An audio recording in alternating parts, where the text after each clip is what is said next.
此影片由中國電信女神贊助播出，歡迎大家收睇《酒店伺服器》。嚟到第一季嘅最後一集，當然要推介我喺第一季入住過之後最中意嘅酒店俾大家啦。呢個亦都係我暫時入住過唯一多過一次嘅酒店，佢就係永利皇宮酒店。永利皇宮酒店俾我嘅第一印象就係大，非常大。雖然佢喺路氹城酒店區嘅其中一員，但係佢係一個表演湖，能夠睇到永利皇宮同其他酒店嘅分野，而且佢同其他酒店有一個明顯嘅區隔。永利皇宮酒店係以一個用花卉作為主題嘅度假村，所以喺呢度你可以見到唔同類型嘅花卉藝術品，例如用花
大家送上福利啦！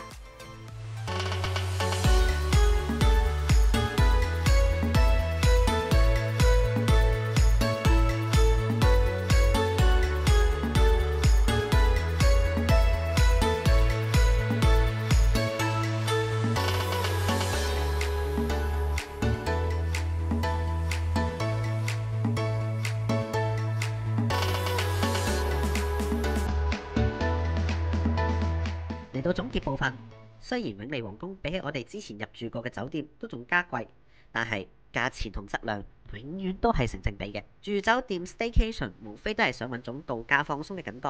而今次永利皇宮嘅度假感俾我係非常之強烈嘅。今次入住嘅房間雖然係大，但係因為空間運用得恰當，反而有一種好舒服，好似喺屋企嘅感覺。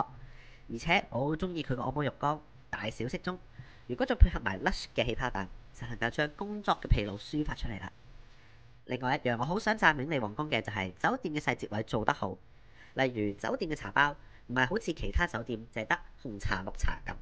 而係有茉莉花茶、黑茶等多種唔同類型嘅茶。重點係佢哋嘅茶真係非常之高質，入住嘅朋友真係唔可以錯過啊！咁當然啦，每一間酒店都有佢嘅弱項，我諗永利皇宮嘅弱項應該就係交通啦。雖然酒店側邊呢就有輕軌站，但係比起路氹城區嘅酒店，我都係會建議入住嘅朋友自駕會比較方便嘅。不過仍然無損我介紹永利皇宮俾大家，5分滿分，我會俾佢4.2分。第一季15集嘅酒店伺服器終於都要步入尾聲啦，多謝各位朋友嘅支持。無論係想睇酒店嘅朋友，定係想睇福利嘅你哋，如果大家想喺下一季要我哋去試咩酒店，或者想睇啲咩福利，就記得 share、subscribe 或者留低你哋嘅 comment。反應好嘅話，我哋會盡快開始下一季。當然啦，除咗酒店伺服器之外，我哋福亨塔仍然會推出唔同類型嘅評測影片，希望大家可以繼續支持我哋。我哋下一季再見，拜拜。